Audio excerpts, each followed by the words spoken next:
So welcome everybody. Thanks so much for joining us for the presentation today about graduate study at Rhode Island School of Design. So we're going to be giving you an introduction to the people and the places and the things that make RISD really remarkable. And since you're here, you're probably ready to dig into grad school, get into your creative practice, figure out what your practice is, advance your expertise, maybe learn something new. But whatever it is you're here to learn about, RISD is going to challenge you to ask the questions that matter and help you connect your practice to issues of significance at large in the world. So a little bit about RISD. Founded by women in 1877, we are famous for our focus on craftsmanship and technique, but our programs are rich in tradition. Just as well known for innovation, of course, and the way that we reframe the role of art and design in the world. And the cool thing about being a grad student is that you have the opportunity to really look at a discipline and take it apart and then put it back together again.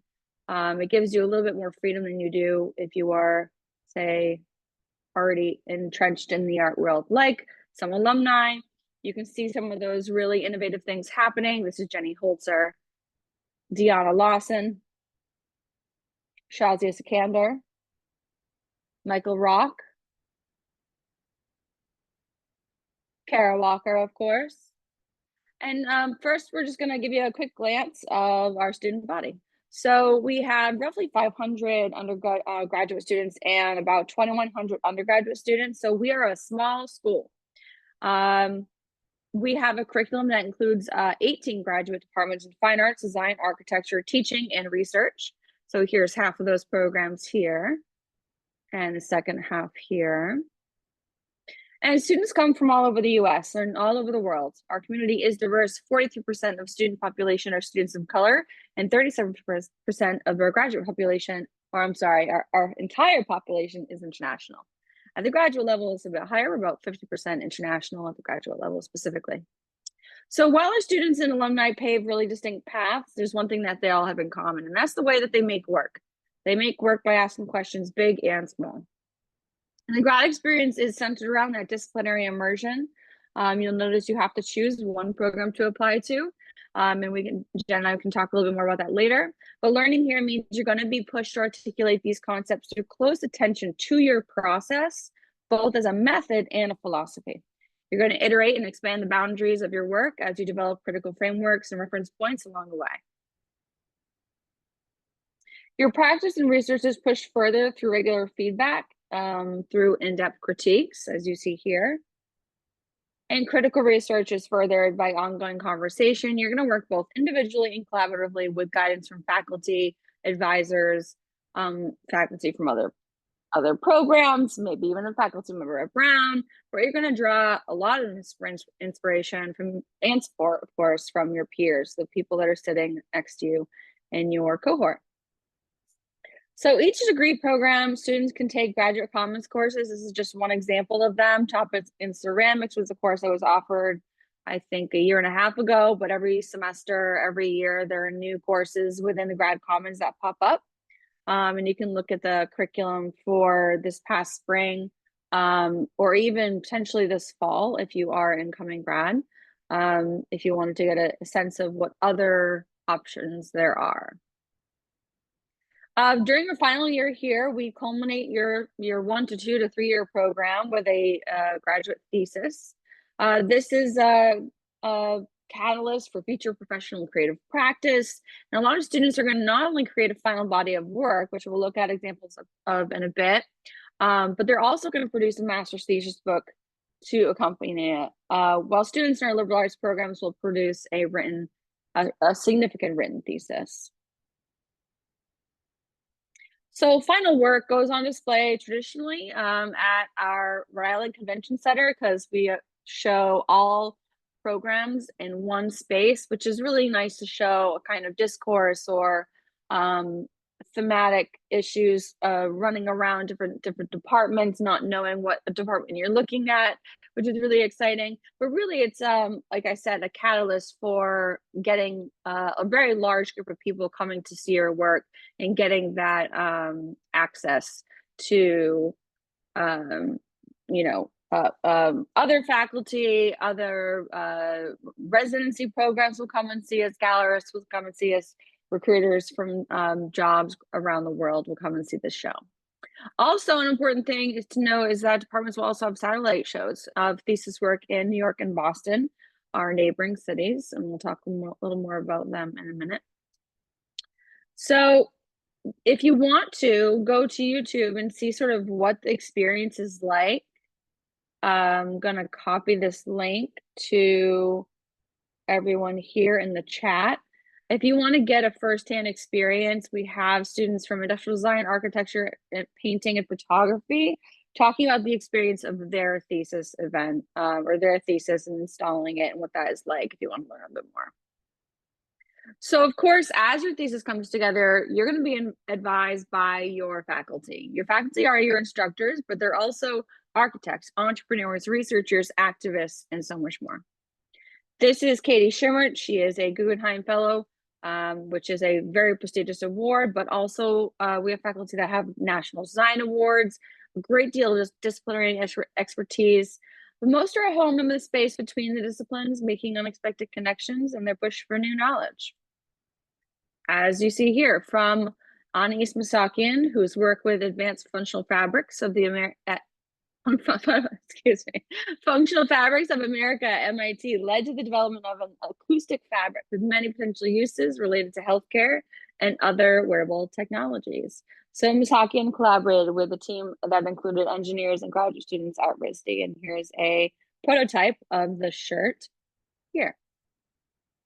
3 years ago, actually 4 years ago now, RISD hired a cohort of full-time faculty members focused on race, colonization, decolonization, post-coloniality, cultural representation, and material practices of resistance. These educators joined the community as part of the Race and Art and Design Cluster Hire. This is an initiative that RISD began in the fall of 22. And they include the work of Derek Woods Morrow, who teaches in sculpture, painting, and textiles. So let's look at his work. His creative practice spans performance, film, and photography, and his interdisciplinary approach to teaching encourages students to think about how their own practices can become broader than their own disciplinary affiliations. And this is going to be really key. We're going to get a lot of questions about this. Disciplinary affiliations. So remember that. We're going to talk about that in a little bit. Of course, your work that you're doing here is going to be inspired and encouraged by your own faculty, but guest speakers and critics regularly are coming to campus to provide a fresh perspective on your work, lecture about their own practice, and here's a list of some of our more recent visitors. Of course, I have to note that in 2022, we welcomed our new president, Krista Williams. She is a poet, educator, and an amazing advocate for the arts education and the power of inclusivity within it. Let's talk about opportunities, because we have no shortage of opportunities. There's opportunities like assistantships, which are awarded on an individual basis at the time of admission. And usually they're assigned by your graduate program director. And that's sort of like a job that you would work on campus and earn some funding for. And that can be part of your financial package as if you do join RISD. You'll also have opportunities to teach your own class, but not just teach your own class. Because teaching a 101 class in color or drawing is one thing. That syllabus is already created for you. You get to create your own curriculum and apply to teach a five-week course during our winter session in January. This is a course called Luminous Structures. It was co-taught by a student in glass and sculpture. So lots of really cool opportunities for teaching. This is Gavin. He is from landscape architecture, and he was a recipient for the Maharam STEAM Fellowship, which provides funding for students or recent alums that focus on projects with social progress, sustainability in some way. Gavin's interests were based in the northern landscapes and how they're being altered by climate change. So he traveled to Iceland to work with the Journal of North Atlantic Arctic Iceland and worked together. They built a network connecting data from Arctic agencies and stakeholders. So again, making those big changes around the world. Really cool opportunity. Also not necessarily in one field of study. And I'll pause just for a moment. Jen, I lost my notes.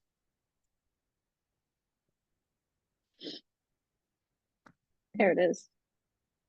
Got it. Sorry about that, guys. So also we have a lot of students who receive Fulbrights. There are a lot of students coming out of RISD going into Fulbrights. There are a lot of students coming to RISD on a Fulbright. What we do is we help students through our Career Center to apply for Fulbright scholarships post-graduation. So this is an example of that. This is Ben Allen, a 2022 graduate in the painting department. He received a Fulbright to research traditional weaving from his home country in the Philippines. And also, I think it's important to note that RISD has the most Fulbright recipients of any specialized school. And I think that's a major part of that is through RISD Careers and the Career Center helping students, support students throughout that application process. So let's talk about careers. So the Career Center will continue to support you exploring opportunities through the future internships, residencies, jobs. They offer programs like in-person portfolio reviews with recruiters from around the world, direct connections to companies and organizations, and some of those are alumni, which come back and hire from us, which is awesome. So that's always a cool opportunity. Also, I think it's important to note that we want students to have a similar experience. We don't want funding to prevent anyone from experiencing RISD differently or RISD education. So students have access to a resource through the Office of Social Inequity and Inclusion. So these include funding for materials, study abroad opportunities, SCI-specific internships, and more. So that's definitely something to look at or inquire about if you're interested. Research, you're going to spend a lot of time independently making in your studio, but just as much time researching as well. And I think that's a really important thing, especially when you're looking at other graduate programs compared to ours. The research is the key. You're going to want to look at how much there is in the creative practice and the actual making, the theory and the design, but also research. And, you know, research does look different depending on what program you're in. You're going to be in from private, semi-private to open concept workspaces, depending on the program. As you can see, this is a semi-private. You have to see the partition wall here. But whatever setup you have, you're going to have regular access to your space, whatever that may be. For instance, this is our furniture department, which houses a full wood shop, metal shop, plus department laser cutter, rapid prototype root machine, CNC router, and among so many other tools that I don't think we have time for. Another example from our textiles department, our Jacquard loom, one of the largest in the US. We also have facilities on campus to help elevate your work and research, like the Color Lab, which is right next to our RISD store. If you ever visit us on campus, we're going to have a tour on Thursday. This is the Spatial Audio Studio, which is an amazing experience if that is part of your practice. And then we also have CoWorks, which is a very collaborative, interdisciplinary space, really a digital fabrication lab, but is equipped with so much more: industrial sewing machines, small scale CNC routers, mills, 3D printers, acrylic printers, just to name a few. And one of my favorite places on campus is the Nature Lab. So the Nature Lab is this fascinating place that's central to our focus on sustainability, the ways that art and design connect to living system, and it houses our natural history collection and scientific tools for research. Actually, in fact, RISD is the only art and design school in the US to receive funding from the National Science Foundation. This is a major award which enabled us to house biodesign makerspaces. Our focus on sustainable design means that there's going to be a number of happenings and symposia held each year on campus to bring together those innovative thinkers in the space from, again, around the world, not just RISD. Of course, located at the heart of RISD's campus is the RISD Museum. We have exhibitions, events, internships at the museum provide students that really just can't be found at many other institutions. That's the opportunity to engage with a renowned collection, research, curatorial experience, activism, and community. And then this is the Fleet Library. Our library is extremely beautiful. We used to reimagine bank building in downtown Providence. It offers access to a huge location of books on art, design, architecture, and so much more. But we're also part of a interlibrary loan system. We have 8 major colleges in this area. So you could get a book that we don't have and get it shipped here for you from, say, Brown or Providence College or somewhere nearby. The Fleet Library is also home to the Center for Arts and Language. This offers tutoring for the English language, of course, but also, like, if you're working on a paper, artist statement, cover letter, literally any project at the intersection of arts and language, this space is an incredible resource for you. And of course, I've already mentioned this once or twice, but I have to talk about RISD's resources uh, about Brown University. So Brown is our neighbor, is very close to where we in admissions are located, and very close to campus. But you have access to all of their facilities, extensive libraries, sports facilities, and so on. You can also register for classes there. There's also this natural cultural thing that happens where both schools interact socially.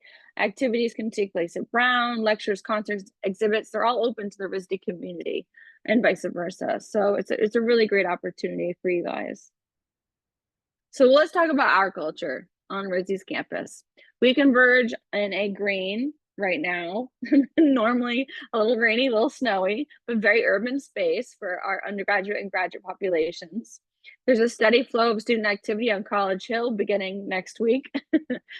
This week we have international students arriving, and next week classes start. So we are gearing up and ready for students to get to campus.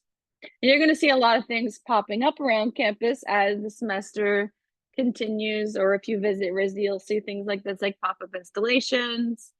We also have a lot of traffic through our museums cafe. We have tons of other cafes, student-run cafes, the Watermark Cafe, all over campus as well.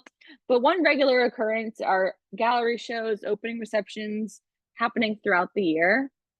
This gives way to maybe moments of casual or cross-disciplinary critique across the larger community of graduate students, not just within your cohort or your discipline. So as you can see, campus and community has a sense of physically being cohesive, but a really big part of what makes it unique is how ingrained we are into the city of Providence. So Providence is known for excellence in art and education, and we're located right between Boston and New York City. We're very different from those neighbors, though.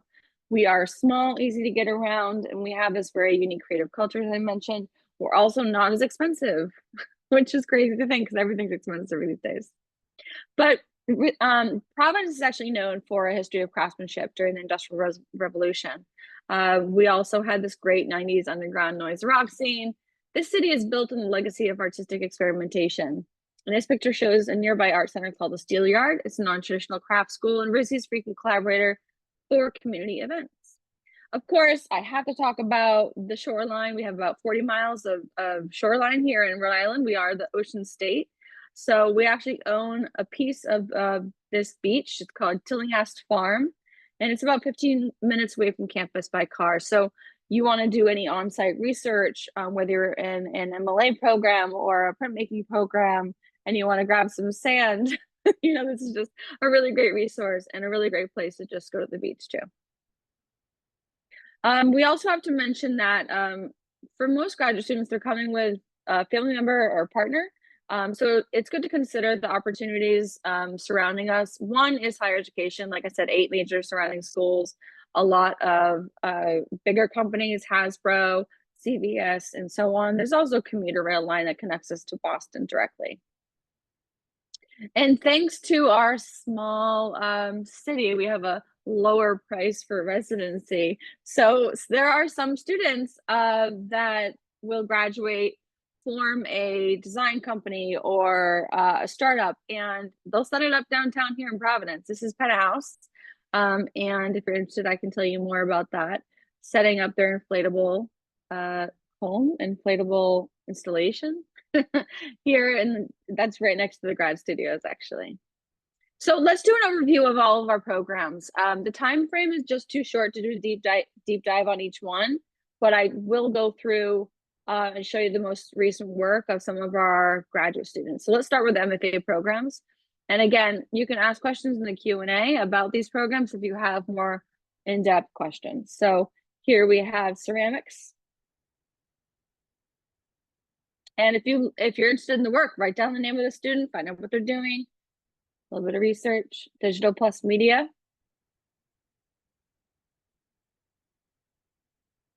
Furniture design.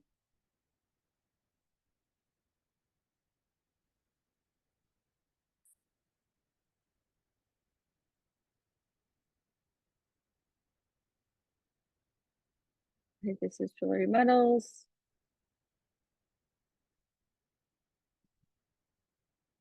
Glass. That's what it was. This is glass. Sorry, we're just missing the title. Graphic design.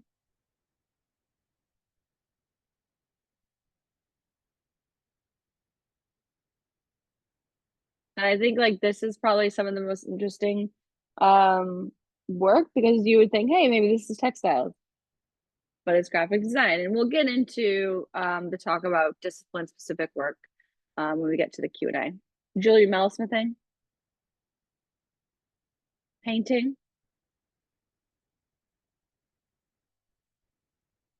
photography,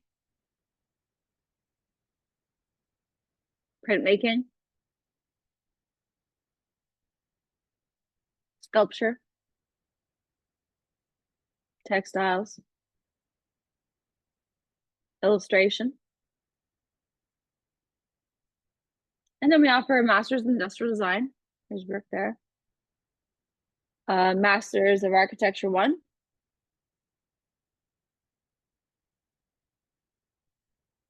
We have an MLA 1, an MLA 2, and we also offer a joint program, which is a Master's in Marine Affairs through our Landscape Architecture department. And then we also have an MA and an MDes in Interior Architecture. The MA is has a B.Arch prerequisite, but the MDes has no prerequisite other than a bachelor's degree.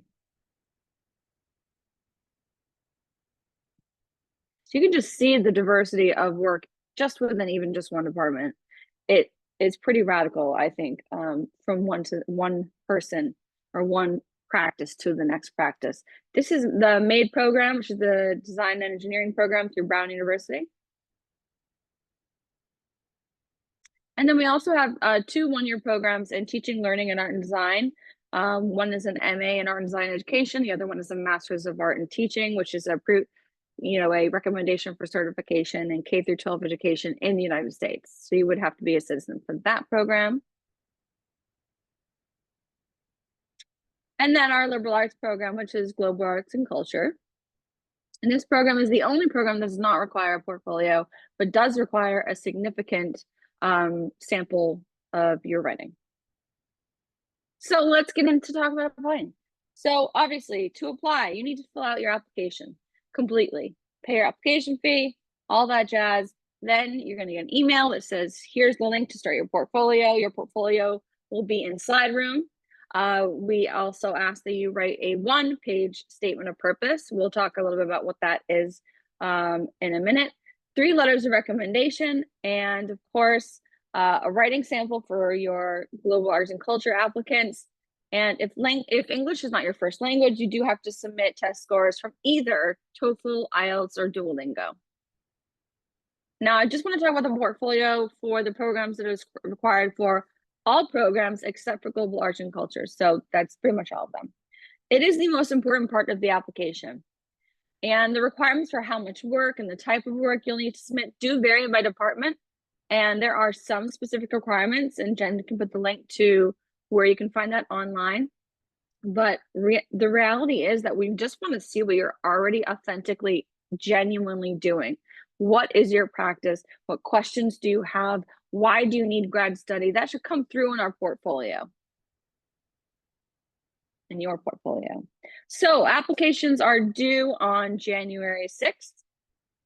And the financial aid application is due February 1st, because we want to know how we are able to support you financially. We are need aware, so we can see how much financial support you might need to get here to RISD. And our hope is that we can fund folks at a really high level. Actually, so for a few years ago now, which this number may have changed just slightly, but it's always been 90s or higher. 96% of students received a fellowship.